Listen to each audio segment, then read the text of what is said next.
Bonsoir, vous m'entendez bien? Bonsoir à tous. Je vous dis la bienvenue aux heureux spectateurs de cette session finale des rencontres 2025. Je dis heureux parce que je sais que vous êtes venus avec l'angoisse et l'appréhension de vivre dans un monde de plus en plus fracturé et agressif, mais que dans une heure, vous saurez comment retrouver la voie de la concorde et du dialogue grâce à nos invités que je vous présente rapidement et que je vous représenterai après pour le premier tour de table. Léa Pizarre, présidente du projet Aladdin. Bruno, je ne veux pas écorcer votre nom, Bruno Suras. Bruno Suras, qui est à la fois boxeur et titulaire de 2 masters, on va y revenir, de droit des affaires et de management des organisations sportives. Ayam Suro, philosophe, auteur de littérature jeunesse, entre autres. Dominique Meyer, qui est un grand entrepreneur culturel et musical. Et évidemment, Jean-Hervé Lorenzi, le président du Cercle des économistes. Non, quoi? Des rencontres, le président des rencontres. Jean-Hervé, si vous voulez bien introduire notre table ronde et notre session finale. Avec ce micro qui... Bien, écoutez, les choses peuvent être dites de manière très simple. Les rencontres d'Aix, 25e édition, tout le monde dit c'est formidable, mais on dit toujours ça avant la balle de match. Et on va voir où on est la balle de match, mais vous l'avez déjà présenté comme un ace. Nous avons tout fondé sur 3 mots. 3 mots. Ces 3 mots, c'est le mot de rupture, de violence et d'apaisement. Et au fond, il y a un couple tragique aujourd'hui qui est celui de ce couple des 2 mots, rupture, qui pour les économistes signifie transformation très profonde, des difficultés, déséquilibres très profonds. Je vais venir dans un instant très rapidement. Violences qui en sont des conséquences. On ne peut vraisemblablement pas associer toutes les violences du monde à des problèmes, disons, macroéconomiques, mais on peut sûrement dire que l'expression de ces violences est liée à des difficultés macroéconomiques, donc ce n'est pas tout à fait la même chose. Et puis il y a ce rêve, qui est ce rêve de ces 25e sessions, cette idée assez simple que nous pourrions apporter un tout petit élément positif d'apaisement de cette situation. Alors pourquoi rupture? Là je parle un peu au nom de mes camarades, mes brillants camarades du Cercle des économistes. C'est très simple. Ça fait au moins un demi-siècle qu'il n'y a pas eu de manière convergente des chocs aussi brutaux, aussi forts que le choc démographique qu'on a un peu tendance à sous-estimer aujourd'hui, mais qui joue un rôle absolument majeur, simplement parce que ça coûte cher, parce que ceci, parce que cela. Le choc, évidemment, climatique, que nous avons assez bien d'ailleurs résolu. Vous avez vu qu'il fait beau maintenant. Il ne fait pas très chaud, oui, pas très chaud. Le choc financier, qui est un choc, en réalité, d'une dette mondiale, et notamment d'une dette américaine qui est vraisemblablement absolument hors de tout contrôle. Et puis un choc qui est un choc des technologies. Alors tout le monde parle de l'IA, mais au fond, il y a cette incertitude, cette angoisse qui monte chez les uns et chez les autres que ça va remplacer leur job. Et c'est cet ensemble de chocs, ces ruptures, qui s'associent une fois de plus, non pas aux violences dans l'absolu, mais à l'expression de violence qu'on trouve partout. Je vais prendre le Groenland, j'ai des violences extrêmement brutales, intergénérationnelles, enfin, vous connaissez ça. Par cœur, c'est notre vie quotidienne. Vous écoutez un journal télévisé ou une émission, vous voyez bien que c'est ça. Et par rapport à ça, nous nous sommes dit que nous allions faire 2 choses. La première, c'est d'essayer de relancer le dialogue. Et c'est ce qui a été fait grâce au talent de l'équipe de programme des rencontres d'Aix. Essayer de faire venir beaucoup de think tanks. Ça n'est qu'un début, mais ça a élargi la discussion. Les politiques, on n'y croit plus. Les académiques sont il leur arrive d'être un peu enfermés sur leur propre histoire. Les think tanks, non. Ils disent ce qu'ils pensent, et on peut être d'accord, pas d'accord. Et puis, deuxième chose, essayer de repérer tous les liens, ce qui va permettre, alors on a employé le mot d'endiguer les violences, les endiguer, les canaliser. Elles existent, mais on calme un peu le jeu, et c'est tous les liens qui existent entre les individus normaux, je vais dire normalement, c'est la musique, c'est la littérature, c'est le sport, c'est le dialogue, c'est tout cela qui nous permettrait peut-être d'apporter une petite pierre ce soir à l'apaisement du monde. Alors, je commence ce tour de table. Merci Jean-Hervé Lorenzi. Dominique Meyer, vous avez dirigé le Théâtre des Champs-Élysées à Paris, vous avez dirigé l'Opéra de Vienne, la Scala de Milan. Est-ce qu'on peut dire simplement que le gouvernement Meloni ne voulait plus de vous ? Oui, le gouvernement Meloni ne voulait plus d'étrangers pour diriger la Scala. Voilà. J'ai eu l'honneur qu'on fasse une loi pour me renvoyer. Oui, non pas pour me renvoyer, pour ne pas prolonger mon contrat. Voilà. C'est ça, ils se sont servis d'une histoire de limite d'âge. Hein. C'est ça. Et aujourd'hui, d'abord, je dois dire que vous avez parfaitement respecté le dress code qui était prévu pour cette session finale. Et aujourd'hui, vous dirigez l'Orchestre de Chambre de Lausanne. Oui. Quelles sont vos suggestions ou vos solutions pour répondre au thème de cette session, endiguer une société de violence ? D'abord, je sais ce qu'on attend de moi aujourd'hui. Mais je n'ai pas envie de tomber dans les réponses trop naïves, trop ingénues. On est à Aix-en-Provence, j'ai pas envie de jouer le rôle du ravi de la crèche. C'est pas facile. Certaines fois, la culture peut jouer un rôle très important, certaines fois, ça marche pas. Je vais vous donner deux exemples. Il y a un exemple qui est, je trouve, extrêmement positif. C'est lorsque Daniel Barenboim a créé l'orchestre d'Ivan, avec des Palestiniens, des Israéliens, etc. Ça marche toujours, mais c'est presque une petite exception, c'est presque une petite île. Ça avait une ambition plus universaliste, c'est resté une expérience. À mon petit niveau, quand a commencé le conflit en Ukraine, c'est un moment très bizarre parce que à l'heure à laquelle a commencé le conflit, j'étais en train de fêter la première de la Dame de Pique avec Valéry Gergiev. Voilà. Donc j'ai dû lui demander de se prononcer pour une issue convenable, négociée du conflit. Il ne l'a pas fait, il est rentré chez lui. Quelques semaines plus tard, nous avons voulu faire un grand concert pour venir au secours des Ukrainiens, qui a apporté d'ailleurs beaucoup d'argent. Et j'avais une idée naïve, sympathique. Jouer le Stabat Mater de Rossini, c'est important en Italie, à la Scala. C'est Riccardo Chailly qui dirigeait, le chef d'orchestre. Et j'avais engagé 2 chanteurs russes et 2 chanteurs ukrainiens avec l'idée qu'au moins, par le rapport entre les artistes, il y ait une main tendue, il y ait un geste fraternel. Eh bien, ils ont refusé. Donc parfois, on a une idée naïve et on pense que peut-être ça va être une petite graine qui va pousser. Et parfois on se trompe, parce qu'on ne peut pas marcher par-dessus des émotions aussi fortes, bien sûr. Alors, je pense que la culture peut jouer son rôle, je pense vraiment, mais je pense qu'il faut qu'elle comprenne plusieurs choses. Le monde de la culture doit comprendre plusieurs choses. D'abord, être un peu plus simple, un peu plus... faire preuve d'humilité. Je trouve que dans notre monde, il y a trop d'arrogance. Dans mon monde de l'opéra, il y a toujours des gens qui disent « Ah, mais pour rentrer dans un théâtre d'opéra, il faut être cultiveux, il faut être préparé, etc. » Ils oublient cette chose très simple, c'est que l'opéra, par exemple, a été créé par des compositeurs qui voulaient mettre en musique la plus grande variété possible d'émotions. Et c'est ce qui rend la chose accessible.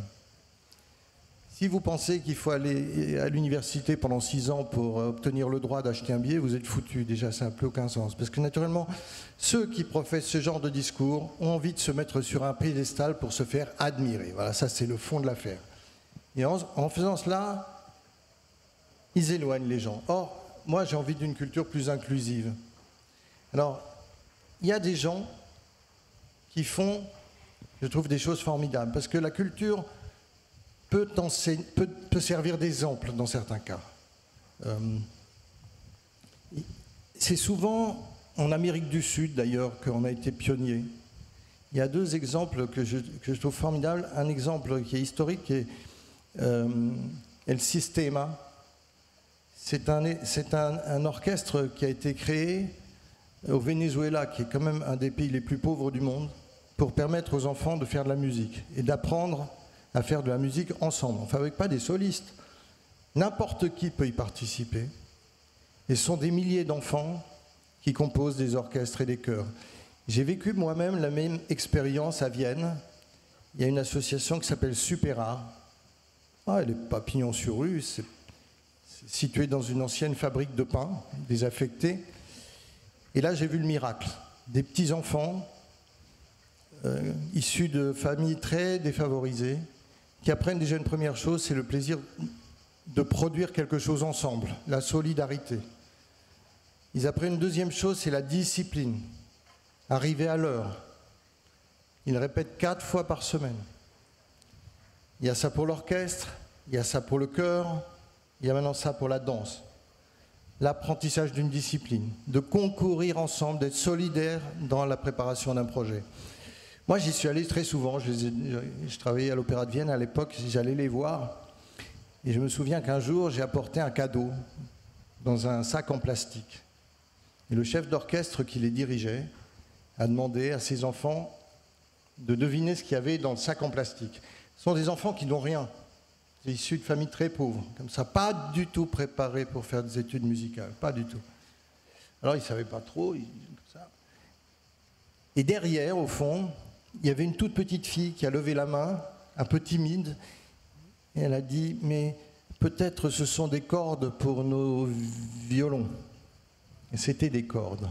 Donc cette petite fille qui n'avait rien, qui aurait pu être le soir dans la rue, à faire des bêtises, en fait, elle venait 4 fois par semaine faire de la musique avec d'autres enfants, et elle avait un rêve, c'est d'avoir des cordes pour rééquiper son violon. Ça, c'est pas mal.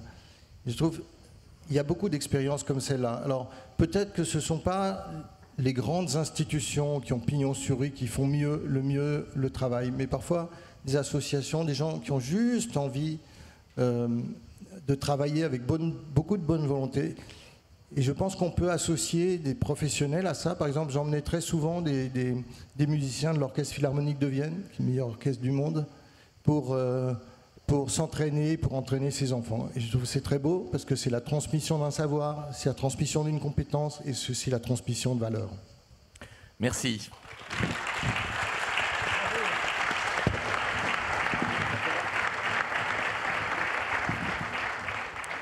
Hayam Suro, je vous ai présenté tout à l'heure comme philosophe, auteur de littérature jeunesse. Je précise que vous êtes né à New York de parents égyptiens, que vous avez travaillé pendant 11 ans à l'UNESCO, qui est une institution qui essaye de réconcilier, ou en tout cas de maintenir la paix entre les peuples par la culture, par l'action culturelle. Peut-être vous en reste-t-il quelque chose. Ça vous fait rire. Quelle est votre vision des choses? Alors, je crois que vous avez compris la mission très difficile qui nous a été confiée ici à tous les 4. Pendant 2 jours, vous avez entendu des choses terribles sur les ruptures, les fractures, la dette de l'Amérique, l'éclipse de l'Europe. Et nous, maintenant, notre rôle est de vous empêcher de rentrer chez vous pour vous flinguer, afin que les rencontres économiques d'Aix ne soient pas le nouveau Mandarum avec M. Lorenzi à la place de Gilbert Bourdin. Et la tâche est d'autant plus difficile pour moi car, en fait, je m'occupe de réfugiés. J'ai fondé il y a presque 20 ans une association, pas seule, avec beaucoup de gens, qui cherche à inventer un modèle d'intégration des réfugiés en France. Et donc, pour vous donner le moral, franchement, on aurait pu choisir quelqu'un d'autre. En réalité, je suis beaucoup moins pessimiste que vous, parce que nous recevons depuis près de 20 ans des personnes qui, réellement, viennent de sociétés de violence, des vraies sociétés de violence. Des pays où les femmes ne peuvent pas, les petites filles ne peuvent pas aller à l'école secondaire, où la police et les gens en armes vous humilient chaque jour, où il n'y a pas de quoi manger tout simplement à sa faim, des pays où il y a 90% de personnes qui n'ont pas de quoi manger suffisamment. Ça, ce sont des sociétés de violence invivables pour l'humanité. La France ne l'est pas. Je me suis dit ça quand j'étais gare de Lyon et que j'ai entendu 16 fois en 30 minutes « N'oubliez pas de vous hydrater ». Je me suis dit quand même que la SNCF était très maternante, que ma mère qui dit « N'oublie pas de boire », etc. Vous ne vivez pas dans une société de violence.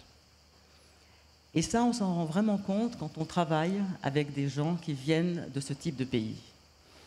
Ils viennent de sociétés de violence et ils sont eux-mêmes considérés comme des agents de violence. Ils viennent ici avec leur culture qui n'est pas la nôtre, avec leurs traumas qui peuvent être dangereux.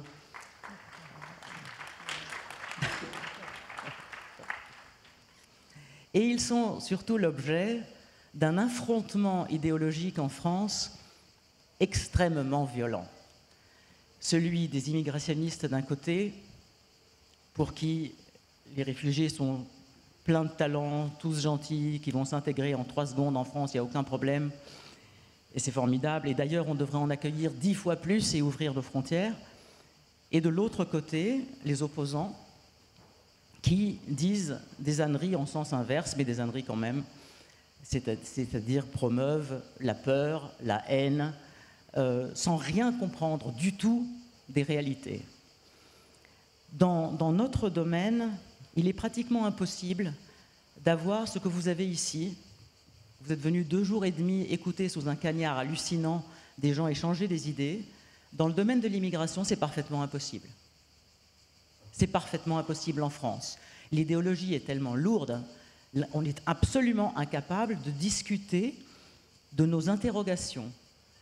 Par exemple, moi qui travaille depuis 20 ans, je ne sais pas si la France a une politique migratoire. Je pense que non.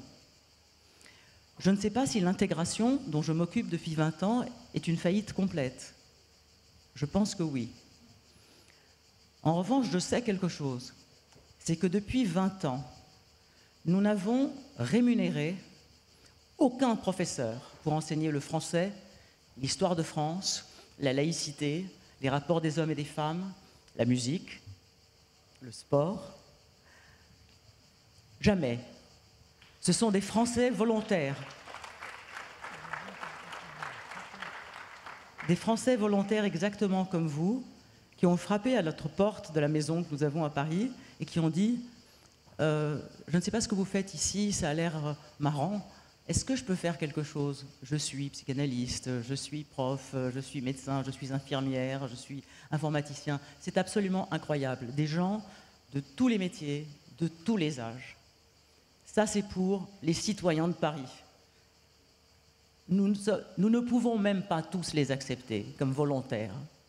Et de l'autre côté, les entreprises que vous avez vues ici défiler avec leurs responsabilités sociales, etc., etc. Il faut que vous sachiez que l'association Pierre Claver a comme première ligne de ses statuts, elle n'acceptera ni ne sollicitera aucune subvention publique.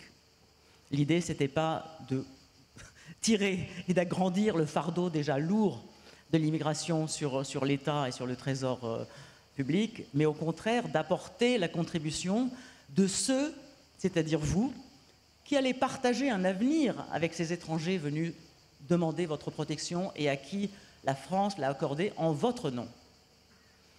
Et donc c'est avec les Français qu'on a voulu travailler, puisque les étrangers ne se mêleront pas aux Français si les Français ne s'en mêlent pas.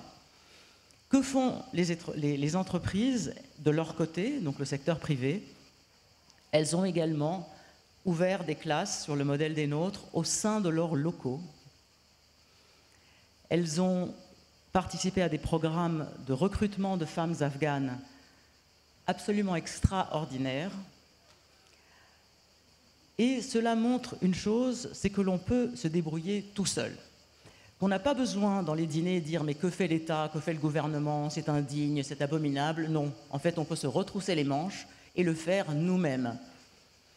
Et c'est ce que nous faisons avec énormément de succès.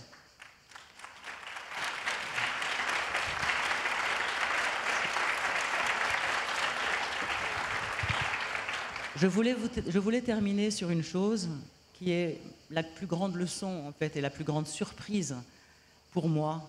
Je n'étais pas du tout faite pour faire ce que je fais, mais ça a été une énorme surprise pour moi. C'est que nous avons enseigné, nous avons transmis à 6700 réfugiés. Mais chacun de nous a appris énormément sur ce qu'était la France, tout simplement en la partageant. Tout d'un coup, vous prenez conscience de ce qu'elle est, de ce que vous êtes, de ce que vous aimez, de ce que vous détestez, de ce à quoi vous tenez, de ce que vous voulez à tout prix préserver, de ce que vous voulez chuchoter à l'oreille d'un étranger. Et donc ces étrangers, et c'est un peu ce que vous disiez, nous ont appris énormément, non pas sur leurs folklores nationaux, mais sur nous-mêmes. Et c'est ça que je voulais surtout vous dire. Merci.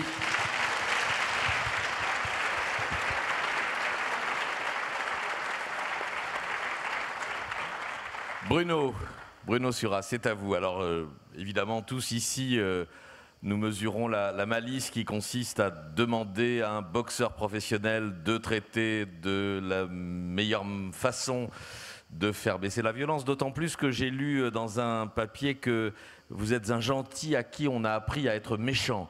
Je crois que c'est votre manager, votre entraîneur qui a dit ça de vous. Je dois rappeler en quelques mots cette histoire et ce surgissement qui a surpris le monde de la boxe il y a quelques mois. C'était le 14 décembre à Tijuana, au Mexique. Vous avez été envoyé comme faire-valoir, en quelque sorte, hein, on peut le dire, face à un grand boxeur qui était le numéro 2 mondial des super moyens, qui s'appelle Jaime Munguia, je prononce bien comme ça, voilà. Et vous l'avez mis KO, ce qui lui est jamais arrivé, voilà, devant son public.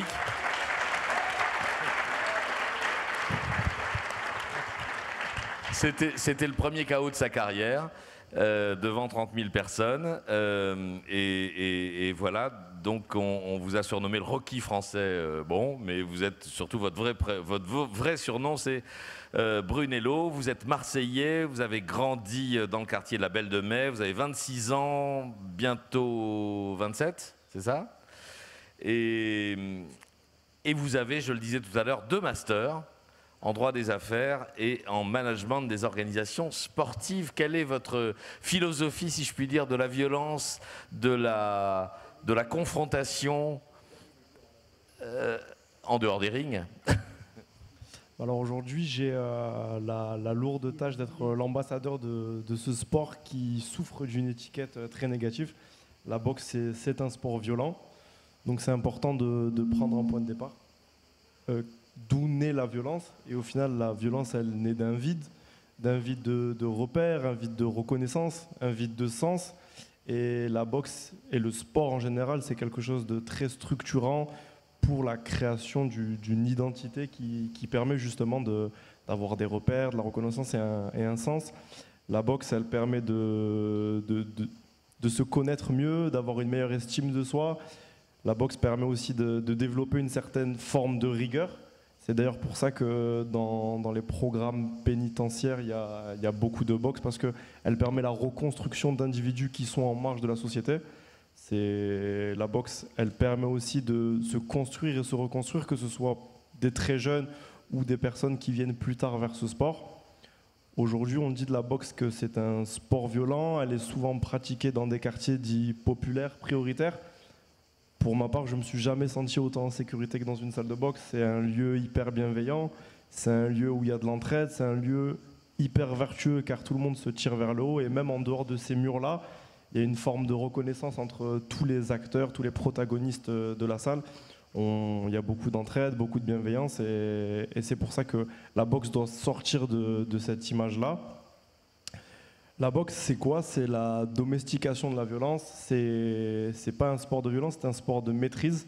On dit souvent qu'un boxeur qui a beaucoup de sang-froid, un boxeur qui sait se contrôler, qui sait gérer ses émotions, c'est lui le boxeur qui gagne.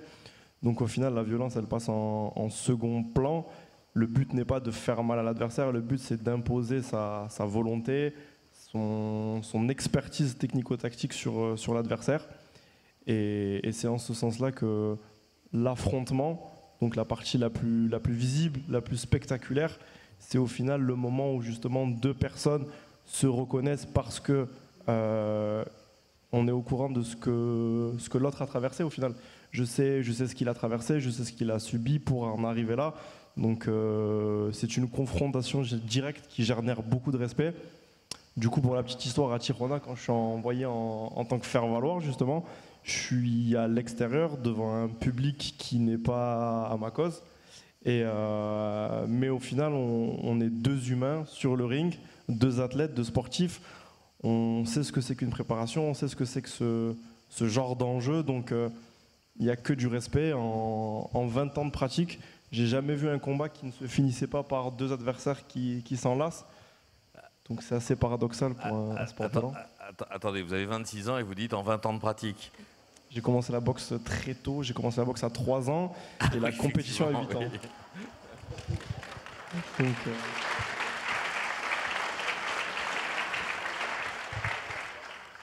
Et pour parler d'en dehors du sportif, c'est vrai que la boxe, elle permet de donner un cadre à des jeunes qui sont en marge de la société. J'en prends pour exemple un de mes meilleurs amis qui a grandi dans un quartier prioritaire et la boxe, elle lui a permis de voyager, de s'ouvrir au monde.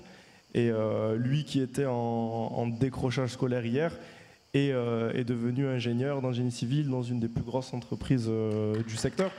Donc c'est vrai que la boxe pour moi, le sport en général, c'est vraiment un moyen de se contrôler, de se canaliser, de mieux appréhender son rapport à l'autre et du coup d'être en paix avec l'autre. Bravo.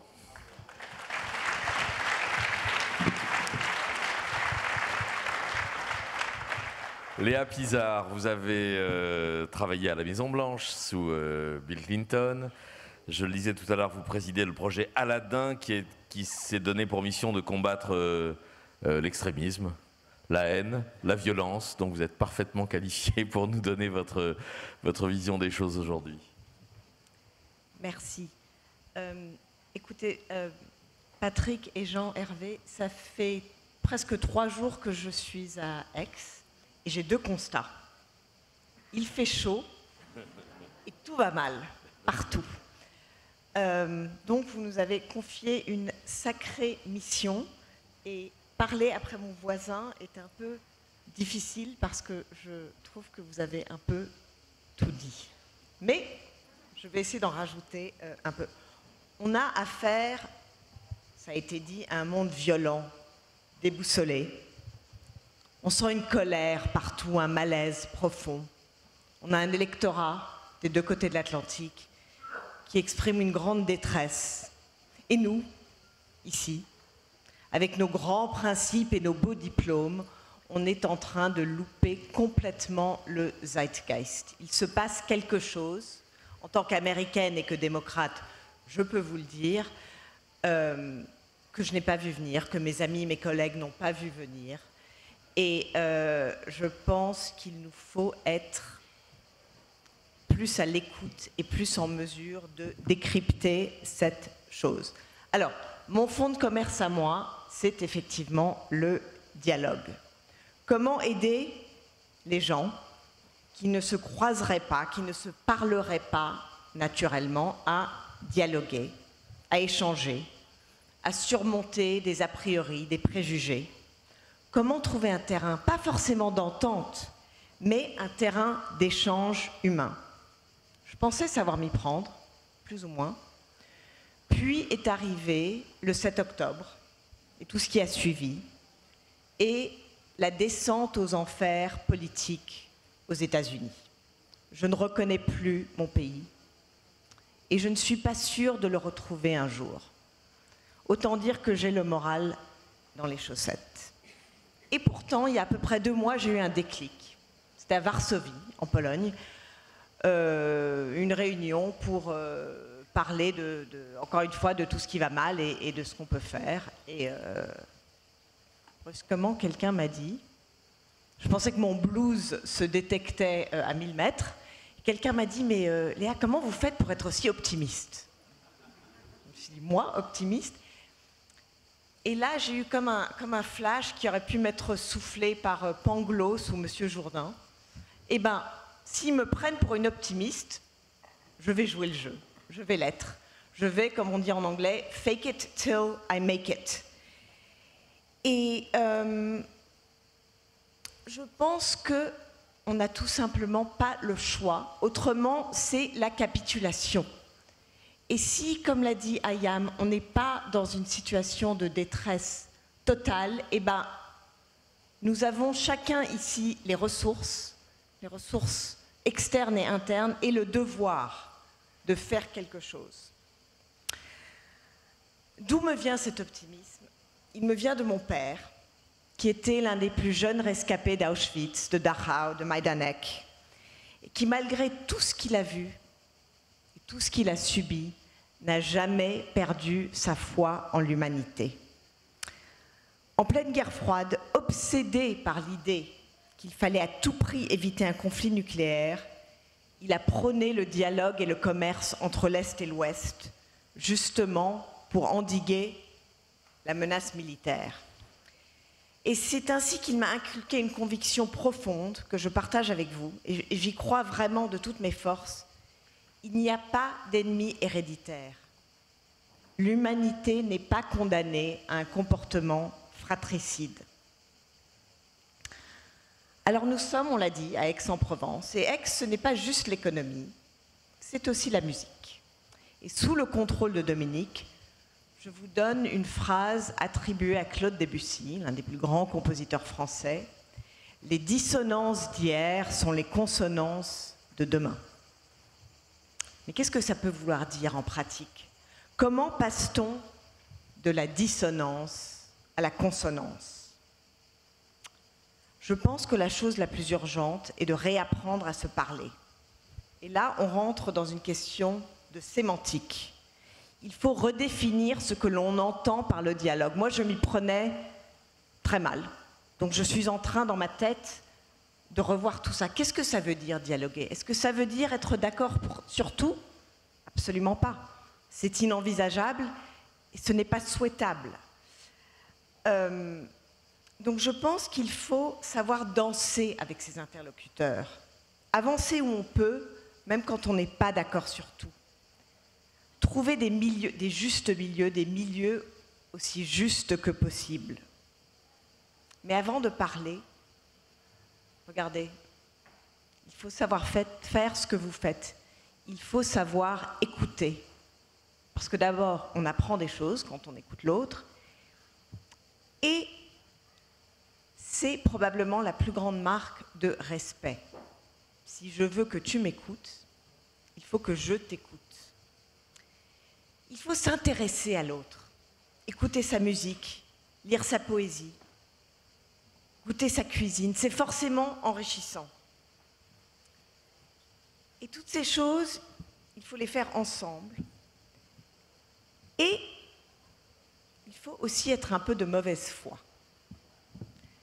Pour établir le dialogue, il faut, si on peut, dans un premier temps, contourner un peu l'éléphant. Oui, éviter les sujets qui fâchent. Commencer là où c'est le plus facile. Regardez comment a débuté l'Europe sur les décombres de la guerre. Ils ont commencé par le charbon et l'acier, c'était pas très rigolo, mais ça a créé un cercle vertueux. Donc nous avons besoin de nouveaux projets communs aux bénéfices mutuels qui nous aideront à coexister malgré nos différences et avec nos différences. Et quand nos dirigeants nous font défaut, quand ils vont carrément à l'encontre du contrat social et fomentent la discorde pour consolider leur pouvoir, et là c'est l'américaine qui vous parle, c'est à nous, les citoyens, de créer un nouveau dialogue civil et civique. Et je pense que ça se fait à un niveau presque granulaire. Chacune de nos interactions y contribue. La manière dont nous disons bonjour, dont nous remercions le fromager ou la pharmacienne quand nous faisons nos courses. Nous devons chacun nous voir comme les acteurs et les porteurs d'un nouveau contrat social. Nous devons réfléchir à l'interdépendance naturelle qui régit nos sociétés et nous souvenir que notre plus grand intérêt personnel, c'est l'intérêt général, car nous sommes tous dans le même bateau. Il y a forcément une dimension physique, on le voit ici. Il faut que les gens puissent se rencontrer et ne plus se retrancher derrière ces technologies qui les isolent et qui les radicalisent.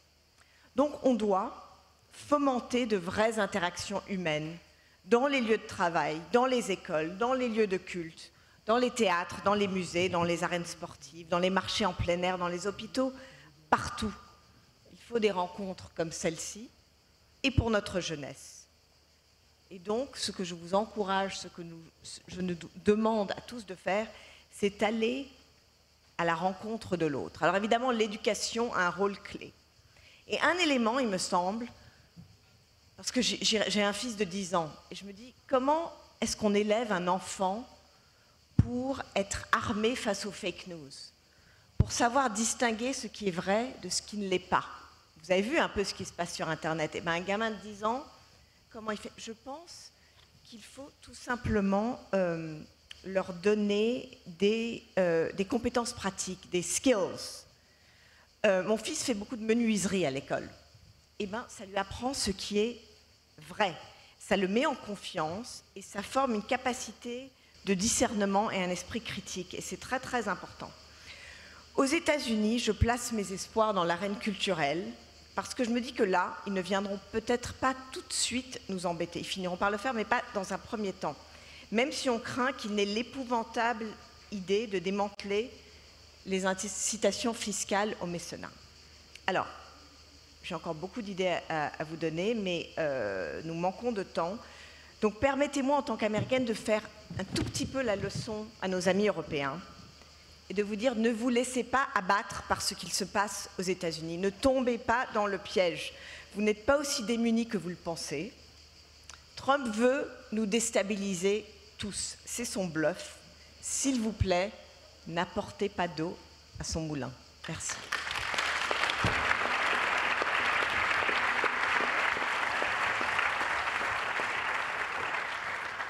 Les valeurs ont été réaffirmées. Vous avez parlé d'écoute, Léa Pizar.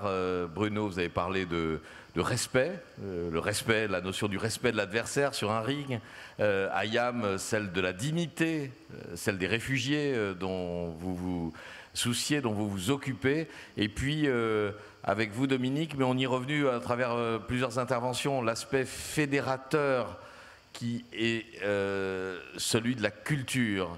La façon dont on peut se rassembler derrière des œuvres culturelles, derrière des créations qui parlent au plus grand nombre. Léa vient d'y faire allusion. Est-ce que ces sentiments, ces valeurs qui ont été évoquées par les uns, les unes et les autres suffisent à combattre ce qui est aussi dominant dans cette époque, c'est-à-dire le repli sur soi, l'égoïsme, une façon de ne se soucier que de son propre intérêt, sans regarder cette notion qui a été évoquée il y a quelques instants, c'est-à-dire l'intérêt général, le bien commun. On voit des formes de repli partout dans nos sociétés, et je pense que cette violence, cette société de violence qui est décrite dans l'intitulé, elle vient aussi d'une forme de refus de l'autre, de négation de l'autre, de repli et d'égoïsme. Qu'en pensez-vous? Dominique, peut-être? Mais moi, je pense que les valeurs que porte la culture sont très fortes, mais elles ne sont pas suffisantes. Ce serait naïf de penser que juste parce qu'on croit dans la force fédératrice de la musique, qu'elle va changer le monde. Ce n'est pas vrai. Je pense qu'il faut plus que ça. Il faut, ce que disait ma camarade, c'est en nous que nous devons trouver ces ressources. Il faut trouver le moyen de mobiliser. Il faut créer des systèmes qui permettent, dès l'enfance, d'oublier un petit peu les petits jouets, de faire des choses ensemble. Alors pendant longtemps, c'était les sports collectifs. Maintenant, les sports collectifs sont devenus une espèce d'arène assez monstrueuse, je trouve, parce que c'est le mauvais côté qui ressort. Alors, ce qui se passe quand le Paris Saint-Germain gagne la Coupe d'Europe, le lendemain, Paris est dévasté. Est-ce que c'est beau? Non, c'est pas très beau. C'est pas la victoire du collectif. Mais je pense quand même que ces valeurs, nous les avons, elles sont très fortes. Les valeurs qui consistent à ensemble créer quelque chose de beau, à créer quelque chose qui puisse propager l'émotion. C'est ça qu'elle a de fort, la culture, c'est que c'est un vecteur de l'émotion. Je dis toujours aux jeunes qui veulent faire carrière artistique, vous allez faire un métier très difficile parce que vous allez vous faire engueuler, vous allez vous faire critiquer. Le spectateur qui vient peut-être va vous siffler alors que vous allez donner le meilleur de vous-même. Mais il y a quelque chose de très beau d'être le passeur de valeurs et le passeur d'émotions et d'émotions qui soient liées à la beauté simplement. Voilà. Je crois très fortement ça.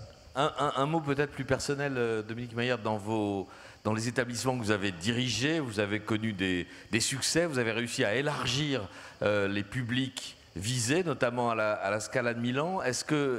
Quelle a été votre façon de faire pour donner le goût au spectacle culturel que vous proposiez au plus grand nombre? D'abord, c'est pas facile parce qu'il y a une catégorie de spectateurs qui considèrent être propriétaires du lieu et du genre. D'ailleurs, quand j'étais étudiant, un jour, je vous raconter une histoire, j'allais aux places debout, en fond de loge, à l'opéra. J'étais pas riche, j'avais pas d'argent. J'étais propre, mais quand même, le monsieur qui était au premier rang a demandé à l'ouvreuse si les plâtriers étaient admis à l'opéra. Voilà. Donc, chaque fois que j'arrive à faire entrer des jeunes, arrive à faire entrer des gens issus de catégories dites défavorisées, alors je suis très content parce que je pense à ce monsieur. Et on a fait beaucoup de choses. On a fait des prix spéciaux pour les familles, pour les enfants. Par exemple, après le Covid, on a fait un grand festival de 25 spectacles avec l'orchestre, les chœurs, le ballet, l'école de danse. 25 spectacles gratuits dans tout Milan, pas dans les parties centrales, dans les parties périphériques. Et je me souviens qu'un soir, il pleuvait des cordes. On est allé avec le corps de ballet faire un spectacle dans la patinoire. Et je me suis dit, il n'y aura pas un chat. Je suis entré, il y avait 30 000 personnes. 30 000 personnes, dont peut-être 25 000 venaient pour la première fois voir un spectacle de danse.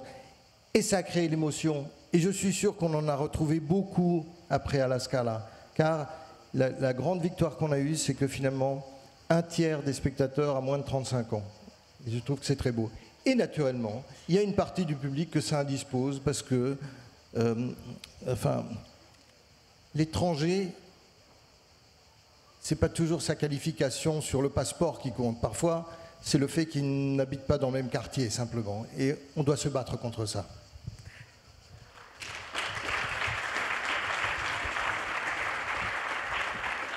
Ayam Siro, vous avez évoqué tout à l'heure une forme d'égoïsme, en tout cas de refus de l'autre, c'est la façon en dont... écoutant mon nouvel ami boxeur, et surtout cette phrase extraordinaire que tu as prononcée, qui est « Je ne me suis jamais senti plus en sécurité que dans une salle de boxe ».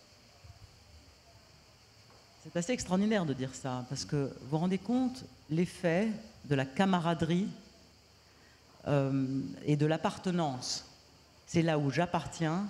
Tous les différents acteurs dont vous avez parlé appartiennent à cette salle de boxe. On est camarades. On se fout sur la gueule et après on s'embrasse.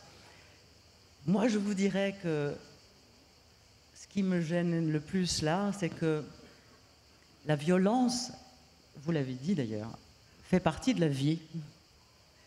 Il est très très rare qu'on innove ou que l'on crée sans violence. La question est de l'endiguer au sens fluvial, c'est-à-dire de la conduire. Mais il ne s'agit pas jamais de paralyser la violence. Jamais.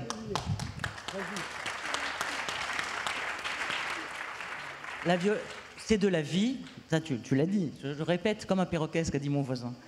C'est de la vie, c'est de la puissance au sens ancien, c'est-à-dire le possible, la consonance de demain. Le possible est violent, voilà. Et il faut savoir retrouver, non pas, je dirais, le sens du dialogue, mais le sens de ce courage, en fait, d'être face à quelqu'un qui ne pense pas comme vous. Comme dit Léa, avoir le courage, je ne dirais pas la courtoisie, le courage de l'écouter, de supporter sa contradiction et de prendre le risque d'être transformé par ce que votre adversaire politique, idéologique vient de dire. Et de ne pas simplement occuper, comme une sorte de replay permanent, la même position, parce que c'est pour ça que vous êtes invité à la télé ou à la radio, c'est pour être vous-même. On serait très déçus si vous changiez d'avis. Vous occupez une place, vous cherchez en fait le punchline qui va être tweeté demain, parce que vous confondez l'autorité et l'influence, vous confondez la vérité et l'influence. L'important, c'est ce coup propre qui a mis KO l'adversaire. Et ce coup propre, on met une vie, 20 ans, pour cette seconde-là, nette de victoire.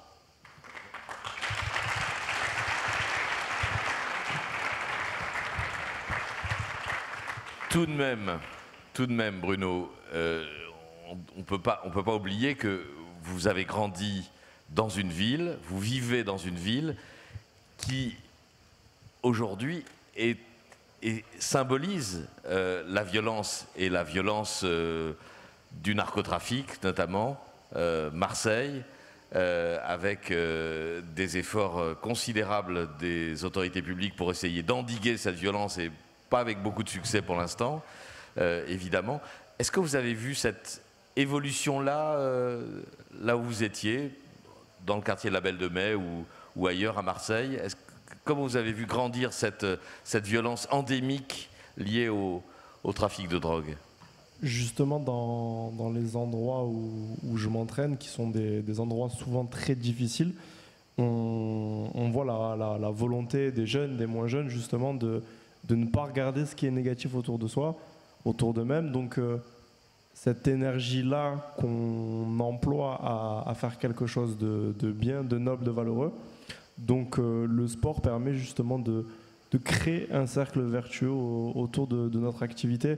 Si on regarde toujours les causes négatives de la ville, justement, on n'avance jamais. Donc on est au final l'ambassadeur de son prochain pour créer un mouvement positif. Et 1 + 1 + 1 fait que le positif se répand et on avance tous ensemble. Donc on crée une direction positive autour de nous. Très bien. Merci pour cette réponse. Léa Pizarre, un mot, puisque vous évoquiez tout à l'heure l'administration Trump et sa politique. Est-ce que Trump et son action, est-ce qu'ils aggravent les fractures? Est-ce qu'ils créent de la violence? Ou est-ce qu'ils sont le symptôme? Est-ce qu'ils ne sont que l'expression d'une société déjà fracturée auparavant? Ah non, il crée de la violence. Il fomente la violence. Il crée les fractures justement pour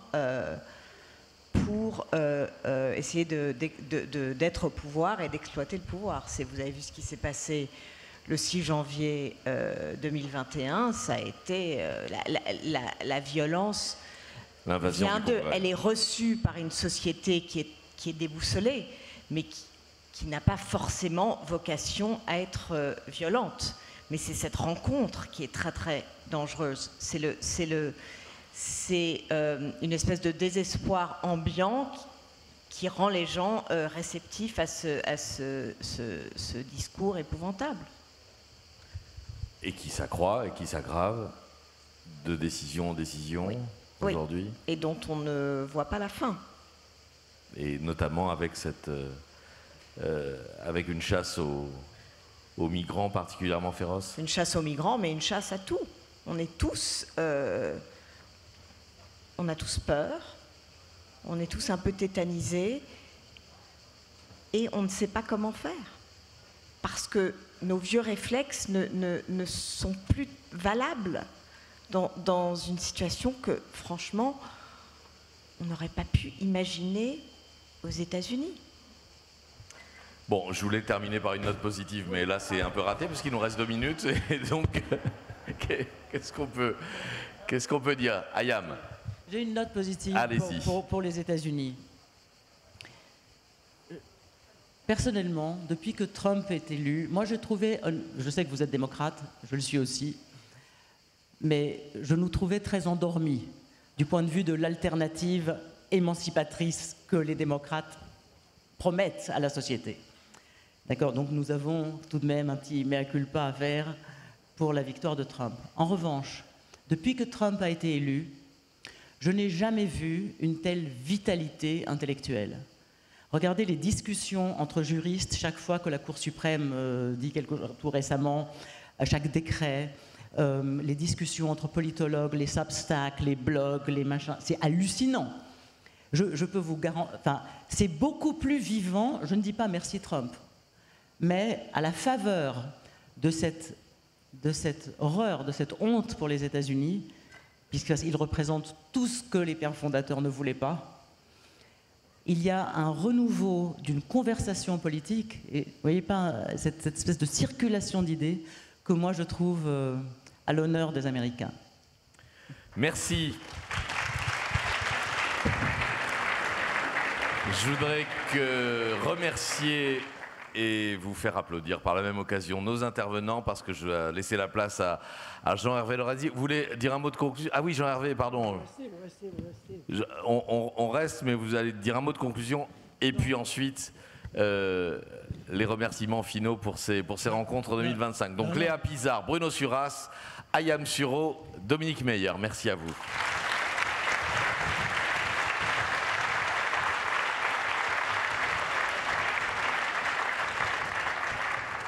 Pas de mots de conclusion parce que ce serait impossible. Ils sont quand même tous les quatre formidables. Hein. Donc, et alors vous, je n'en dis pas plus, mais vous allez mener ça avec les quatre façons de voir, top.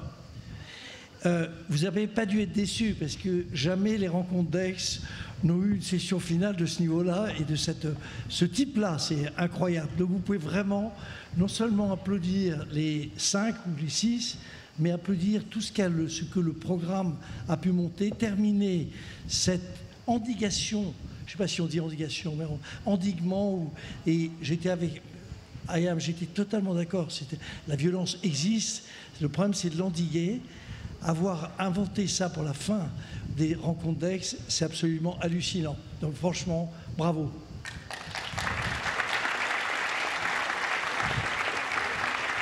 Alors, on cherche une note positive. Il est déjà tard, donc on va faire vite. On cherche une note positive, et la note positive, ça va être dans les propos conclusifs des rencontres d'Aix. C'est évident, puisque l'objectif, c'était d'endiguer une société de violence et que, quelque part, on va y arriver. Alors, je vais vous demander simplement d'écouter avec beaucoup d'attention les quelques minutes et le résumé du papier que vous êtes en train d'avoir. Je vais demander à Clément Lebourg, qui est le patron des programmes, de bien vouloir me rejoindre. Et voilà. Bravo. Et je voudrais juste indiquer que, puisque vous êtes vraiment particulièrement sympathique de rester aussi tard, on va faire ça en 5-6 minutes. Vous allez voir, le texte est très très bien écrit. Il a été écrit par deux jeunes personnes qui s'appellent Louis et Mathilde. Mais bon, c'est eux qui l'ont... Enfin, on l'a tous un peu écrit, mais bravo pour eux. Ce soir, lisez ce texte sans vous endormir, puisque vous serez chez vous, il ne fera pas chaud. Et je vais simplement vous demander après ces quelques minutes d'accepter aussi de rester pour les remerciements que nous allons adresser à toute cette équipe qui a monté en un an cet événement qui est quand même absolument étonnant. Alors, d'abord, la manière dont on a fait ces propos conclusifs. Premier aspect, ça ne s'appelle plus, contrairement à ce qu'on faisait auparavant, de manière un peu péremptoire, déclaration finale, avec en disant les Nations Unies doivent faire ceci, les États-Unis doivent faire cela, le Costa Rica doit s'associer avec... Bon, non, pas du tout. On va juste donner quelques propos conclusifs, avec une méthode très intéressante et, je crois, 5 remarques que Clément va bien vouloir bien faire. La méthode, ça a consisté à faire un travail absolument géant. Nous avions, comme je vous l'ai dit tout à l'heure, 35 think tanks, et ces 35 think tanks, comme tous les think tanks, ils nous ont écrit des papiers sur le sujet de la violence, sur tous les thèmes possibles, imaginables, et il a fallu les absorber. Premier sujet. Deuxième sujet, nous avons eu, grâce à Clément, nous avons eu 80 séances. Nous avons pris en note les 80 séances, les 80 propositions, et nous avons commencé à mettre ça dans la grande pour faire une grande tambouille du dispositif. Et enfin, nous avions un centre de textes, comme on fait d'habitude. On envoie des textes à tous les membres du cercle. Je vois mes camarades souriants et agréables, et charmants. Et tout le monde a répondu. Et donc, il y a tout un volet de ces propositions, de ce regard qu'on peut avoir sur ce thème très compliqué, au fond, d'arriver à endiguer les violences, ou plus exactement affronter les chocs des réalités, qui était le thème de cette année. Nous avons donc sorti ce texte que vous allez avoir, que vous avez maintenant, français-anglais, et qui est, je trouve, je le dis d'autant plus, c'est pas moi qui l'ai rédigé, de très bonne qualité. Comment est-ce qu'on a fait? Alors à partir de tout ça, on a regardé ce qui était commun, ce qui était le plus fort en matière de clivage, en matière j'allais dire, d'affrontement idéologique entre les think tanks. Qu'est-ce qui apparaissait comme finalement les véritables problèmes sur lesquels le monde s'affronte? Je dis bien le monde parce que les think tanks venaient de tous les continents. Et je vais vous en faire juste la liste très rapidement, mais vous allez voir qu'à partir de ça, on a bien travaillé. La question du réarmement, il ne vous a pas échappé que l'OTAN a augmenté ses dépenses, mais en réalité, quand on regarde de près, beaucoup de gens se disent là, on augmente, on va passer à 5%, puis le prochain coup à 7%. Et vous aurez toujours un chef d'état-major qui, à un moment, va se dire c'est quand même dommage de ne pas utiliser tout ce beau matériel. Donc, le réarmement est un vrai problème. Il faut vraisemblablement trouver la bonne cote, mais c'est en réalité un véritable problème. L'opposition Occident-Sud global, qui est en réalité un concept nouveau, cette idée que l'Occident est en réalité mis en accusation par toute une série de pays. On voit bien les problèmes que ça pose dans le conflit entre la Russie et l'Ukraine, etc., partout. C'est un deuxième point important. La fracture énergétique que tout le monde a, et qui est au fond entre ce qui est renouvelable et ce qui ne l'est pas. Le débat sur l'intelligence artificielle, en gros la technologie et l'emploi. Ça, je me tourne vers mon camarade Dominique, qui avait fait une superbe étude il y a quelques décennies sur un sujet analogue. C'est un sujet, alors certains, prix Nobel très brillants, disent ça touche assez peu, d'autres disent ça touche beaucoup. C'est évidemment très important. Le défi, alors j'ai volontairement pas employé le mot immigration, mais des flux migratoires. Le monde n'a jamais fonctionné qu'avec des flux migratoires, et comment on pose les problèmes et on peut essayer de les résoudre. Et enfin, les évolutions du monde démocratique. Par rapport à tous ces sujets, on a beaucoup travaillé et on a essayé de trouver 4 manières de représenter au fond des systèmes qui reprenaient ces clivages, en mettant un peu des mêmes côtés, des mêmes sensibilités, les différents scénarios, les différents éléments d'un scénario. On a sorti 4 scénarios qui sont excessifs, mais qui, pour nous autres économistes, avaient un avantage, c'est qu'ils ont tous été mesurables. C'est-à-dire qu'on sait que s'il y avait un conflit généralisé, on sait quelle est la perte de croissance que le monde peut connaître, l'impact que ça peut avoir, etc. Donc on a regardé 4 scénarios en regardant toutes les études qui ont pu être faites. Et surtout, chers amis, parce qu'on a beaucoup parlé de valeurs en sa session finale, mais c'est quand même un compte économique. Donc on a essayé de quantifier le tout, mais surtout de quantifier à partir de tout ce qui a été écrit, travaillé, en réalité depuis 3-4 mois. Tout ça est très récent. Et nos 4 scénarios sont un scénario d'embrasement, un scénario de réarmement massif, un scénario de guerre commerciale totale. Non, c'est le truc. Et après, c'était le teasing, ça, mon cher Patrick.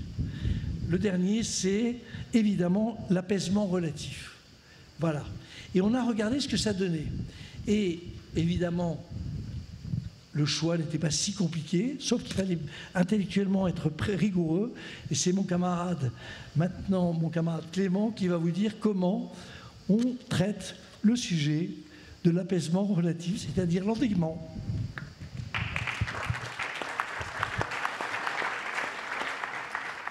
Merci Jean-Hervé. Donc l'idée effectivement c'est de proposer plutôt des voies vers l'apaisement, des idées et pas tant des solutions clés en main. La première voie serait de limiter, en tout cas de promouvoir un réarmement et un protectionnisme raisonnable, avec une position de la France qui doit être raisonnable et s'engager pour des droits de douane limités à 10% et adopter une posture qui est plus ferme dans les négociations avec les États-Unis et notamment autour de la question du Regulation Digital Market Act. Ça, c'est la première des voies. La deuxième serait de contribuer à de nouveaux formats de coopération. C'est notamment ce qui a été mis en avant lors de la première session, la première plénière jeudi soir par Jean-Noël Barrot, Hubert Védrine et Jean Pisani-Ferry, puisque la recomposition mondiale nous oblige à parler avec tout le monde, et ça peut être le cas avec la Chine, notamment sur la question du climat, et il faut faire preuve de plus de souplesse dans nos manières d'appréhender les enjeux globaux. Mais cela doit aussi se traiter de manière infra-européenne, avec par exemple le modèle de la coalition des volontaires tel qu'il a été développé pour le cas de l'Ukraine, et ça pourrait être développé pour tout un autre tas de sujets, et notamment le développement de l'Afrique. La troisième voie, c'est évidemment repartir de la jeunesse. Le Cercle des économistes est mobilisé depuis de très nombreuses années pour la place de la jeunesse, et ça s'est exprimé dans le programme avec les Agora, avec les conversations avec 127 000 jeunes. Et les trois grandes problématiques qui en ressortent sont d'une part les difficultés économiques, ensuite l'écologie et la troisième part l'exclusion politique. Et l'une des propositions qui ressort du travail qui a été mené par Louis, Mathilde et Jean-Hervé serait par exemple d'organiser des transferts des seniors vers les plus jeunes via un fonds d'investissement qui pourrait permettre de financer des seniors, tout à fait, de financer le logement pour les jeunes, donc abondé par l'épargne des seniors. Oui. Non, je dis que les jeunes pourraient applaudir. C'est pas mal.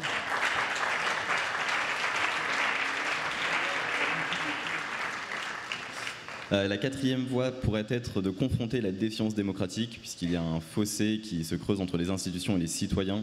Et l'idée, qui n'est pas nouvelle, mais qui devrait être remise en avant, serait d'inventer de nouvelles formes de participation qui seraient plus horizontales. Et on pourrait traduire en France quelque chose qui existe au niveau européen, notamment le référendum d'initiative, l'initiative citoyenne européenne qui pourrait trouver une traduction en France. Et la dernière voie pourrait être du coup de prolonger ce que nous avons essayé de faire aux rencontres, c'est-à-dire d'innover dans les espaces de dialogue, puisque si les responsables politiques ne sont plus en capacité de dialoguer les uns avec les autres, peut-être on peut continuer à faire dialoguer ceux qui façonnent les idéologies, donc continuer le travail avec les différents think tanks. Bravo. Présenter très rapidement, parce qu'il est tard, ça paraît, mais c'est un formidable travail qui a été monté par toute l'équipe, pour toute l'équipe. L'engagement que nous prenons, il est que les think tanks nous ont fait grimper intellectuellement, j'allais dire même politiquement, de 2 ou 3 niveaux par rapport aux rencontres de l'année dernière. Ils étaient 35 cette année, dont d'ailleurs Heritage Foundation, qui est celui très proche de Trump. Donc on avait toutes les catégories, tous les pays, non, c'était formidable.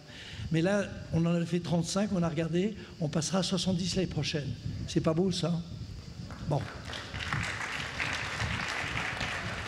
Vous allez lire soigneusement le papier, parce que présenté comme ça, c'est simplement dire qu'on peut faire avancer des éléments d'apaisement. C'est pas si facile que ça, mais en réalité, si vous regardez bien les propositions qui sont faites, elles correspondent aux 4 propositions, 4 éléments, que ce soit sur les flux migratoires, sur tous les sujets qui ont été évoqués, et évidemment le dialogue qui, au fond, a surnagé de tout ce qu'on peut dire, comment on se parle, comment on se respecte, comment on s'aime, et comment on fait du collectif, du programme collectif. Donc, je crois qu'on a bien fait notre boulot. On termine ces 25 rencontres d'Aix de manière, je crois, contente pour tout le monde. Et il nous reste à pleurer parce qu'il va falloir 1 an pour se retrouver. Oui.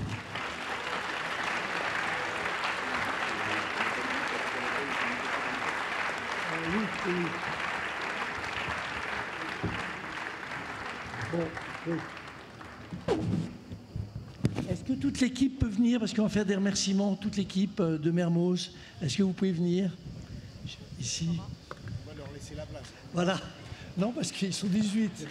Bon, ça a été formidable. Merci. Merci. Je sais jamais.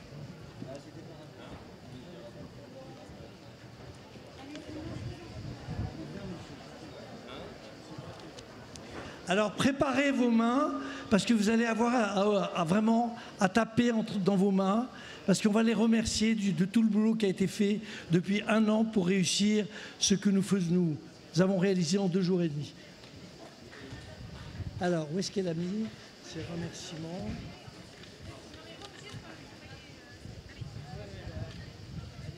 Où est-ce qu'il a mis? Voilà. Alors, nous voulions remercier d'abord le Cercle des économistes et sa présidente, Françoise. Françoise. Ah ben non, viens.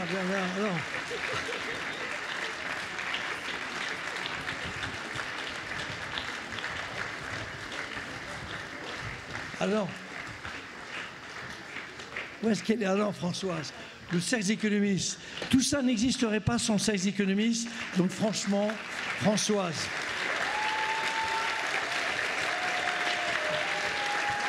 Non, je vais partir. Nous voudrions remercier aussi Marie Castin. Marie Castin, qui est notre présidente et qui est Marie Castin, Marie, qui va nous rejoindre.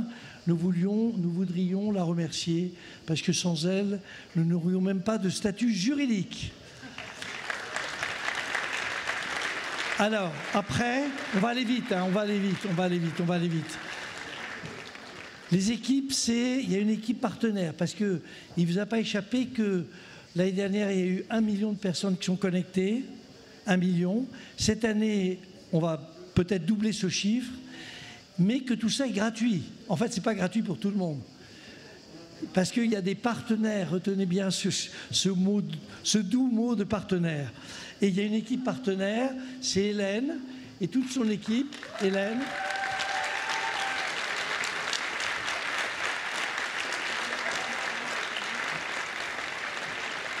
Dukinsia, Thomas, Amine. Et comme elle est, Hélène, en réalité, elle est très travailleuse.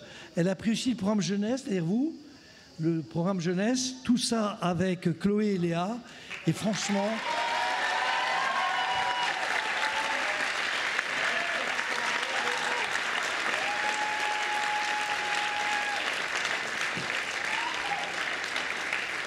Bon, je vous ai bien cité les... Bon, après, il y a eu un programme qui a donc recouvert environ 80 sessions. Alors, c'est extraordinaire parce que moi, je suis le vieux, mais même avec mon âge, j'arrive pas à faire vraiment remonter la moyenne d'âge, et parce qu'ils ont tous 25, 28, 30, 32 ans. Et moi, je suis légèrement dessus, mais pas beaucoup. Et donc... c'est Clément, que vous avez, qui tout à l'heure s'est exprimé. Merci Clément. Pauline, Mathis, Camille, Vincent, Charlotte et Kelsey. Bravo.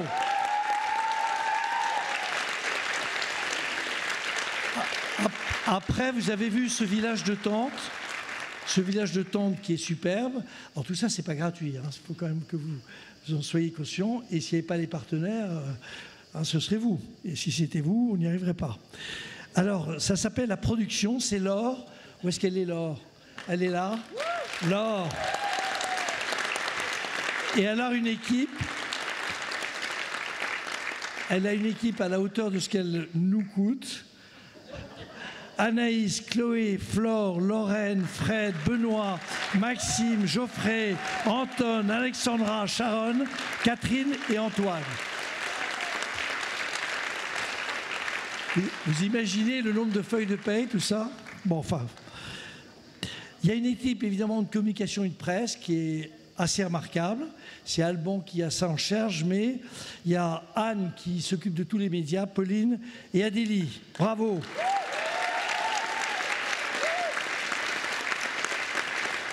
Il y a évidemment une... On a... Tout ça est transparent, on est une association... Pour ce qui me concerne, je ne leur coûte pas trop cher, puisque c'est 0. Et donc, on a besoin de beaucoup de transparence dans ce qu'on fait. On a en fait un budget qui n'est pas très loin qui est compris entre 6,5 millions et 7 millions, parce que notre camarade Laure, vous voyez celle qui est assise, elle dépense 3-4, entre 3 et 4, là juste, pour tout ce qui nous a réunis pendant 2 jours et demi. Alors je peux vous dire, ça coûte cher. Et donc il y a une administration. Et cette administration, c'est Laetitia et Emma qui sont là à la barre et qui regardent comment ça se passe.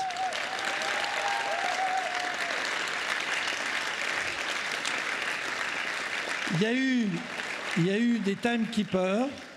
Alors, timekeepers, c'était ceux, comme on est tous bavards et moi en premier, il y a toujours quelqu'un, là c'est Léa, qui a un panneau qui dit stop, 2 minutes, enfin, ça n'arrête personne, mais on fait ça pour le principe. Alors, c'est Yamine, Vincent, Arnaud, Mathieu, Emma, Daniel, Lucien.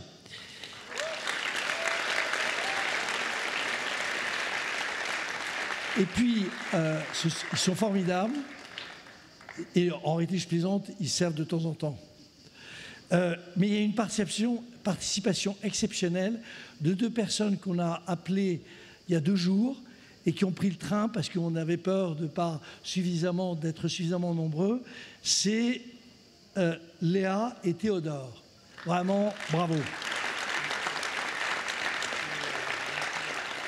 Pour la déclaration finale et les notes qui peuvent, puisque, comme je vous l'ai dit, on a quand même fait un boulot absolument géant pour préparer tout ça. Mathilde, Louis, c'est les 2 qui ont beaucoup rédigé le texte. Louis, c'est le grand, et Mathilde, c'est la petite. Chérine, Salomé, Pierre Marin, Julien, Imen, Chloé. Il y a tous les polos blancs. Alors là, ils sont repartis parce qu'ils sont sous contrat et qu'il ne faut pas dépasser l'heure. Mais la réalité, c'est qu'ils sont formidables. Et ils sont combien ? 120. 120.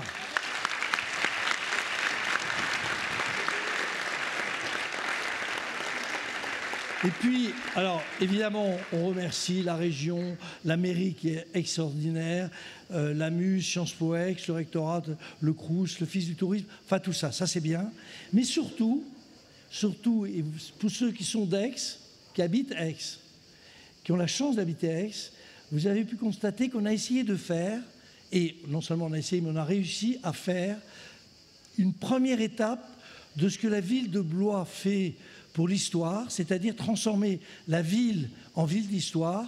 On a fait d'Aix la ville de l'économie. Ils ont fait, c'est pas moi qui l'ai fait, ils ont fait la ville de l'économie, du social, au cinéma, sur les terrasses, devant Sciences Po, des concours d'école. Formidable, formidable. Et je voudrais leur dire un immense merci. Et alors, il y a eu un problème, il faut le dire, vous avez là-bas comment on appelle ça ? Une fresque. Il se trouve que pour des raisons physiques et de temps, on ne pouvait pas la déplacer. Elle est là-bas et elle a été faite par l'école supérieure d'art d'Aix en Provence. Et c'est des jeunes qui ont fait cette fresque. Regardez, c'est extraordinaire.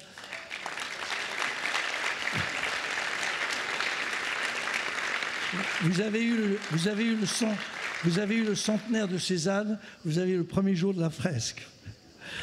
Enfin, je voudrais remercier toutes les forces de police d'intervention pour la sécurité, parce que c'est quand même on reçoit plein de gens qui considèrent qu'il faut assurer leur sécurité. Et je voudrais terminer en remerciant tous nos prestataires, parce que tout ça, c'est des tas de gens qui nous aident sur tous les sujets, qui montent tout ça. En réalité, Laure ne conserve pas l'ensemble de l'argent pour elle, mais elle le distribue, elle le donne. Il y a un paquet de prestataires, ça va des gens qui nous conduisent. Enfin, c'est formidable, c'est des gens formidables. C'est des gens, évidemment, tous de la région. Et je voudrais collectivement, parce que sinon on va se retrouver même pas à minuit, mais je voudrais leur dire, en notre nom à tous, un immense merci. Je pense que je vais... Vincent, je t'ai cité ? Non, oui. Je voudrais ajouter quelque chose. On va applaudir Jean-Hervé pour cette incroyable rencontre.